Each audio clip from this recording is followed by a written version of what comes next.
Hey Titans, welcome to another Tuesday edition of DTN3. I'm Andrea Rueda. And I'm Karmina Landicho. The events of 9/11 still live in the hearts of millions of people around the world. Americans hang their flags outside of their homes to pay tribute to the thousands of lives lost on that tragic day. Scott Townley, a resident of Orange County, made it his personal mission to commemorate those lives and welcome residents to his home by setting up a memorial in his front yard. Clockwork. On the September 11th, I leave out a monument, which you see on the mound behind me.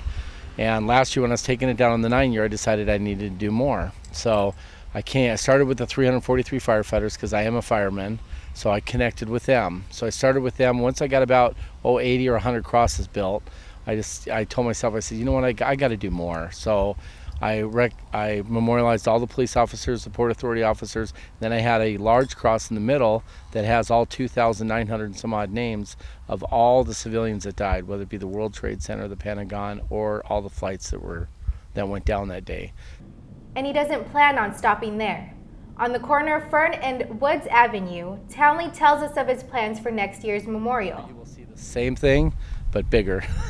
What I did is the civilians, I had one small American flag for each 3 civilians that lost their lives. Next year I'm going to do one flag for every civilian. So there'll be roughly 2,917 flags on one of these yards just to memorialize the civilians. And then I'm going to add. What a thoughtful idea. And we're all looking forward to seeing that next year.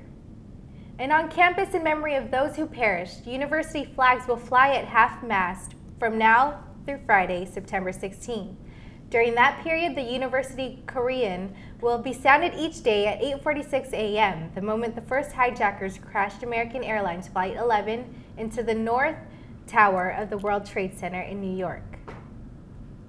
The second annual OC Film Fiesta continued as locals ventured to Santa Ana's historic Yost Theater over the weekend.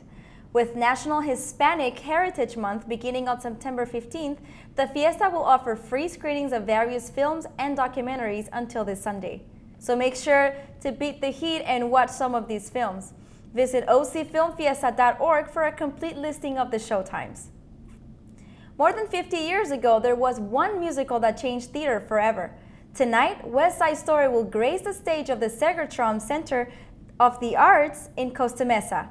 This new Broadway cast won the 2010 Grammy Award for Best Musical Show Album.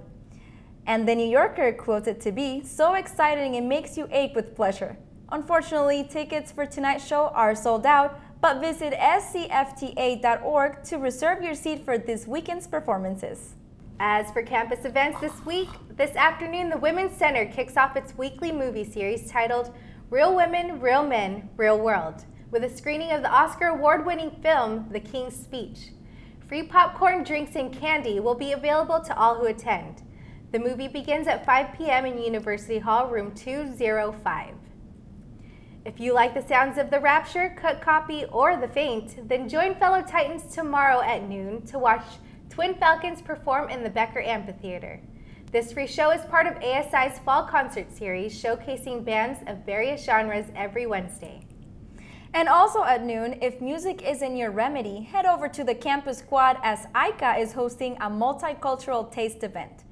This event will highlight the cultures found here on campus by providing free celebratory dishes from all over the world. Food samples will reflect what is typically served during holidays, celebrations, and other festivities. The event ends at 1 p.m., so show up early to get the full experience. And that was your DTN3. Until next week, I'm Karmina Landicho. And I'm Andrea Rueda.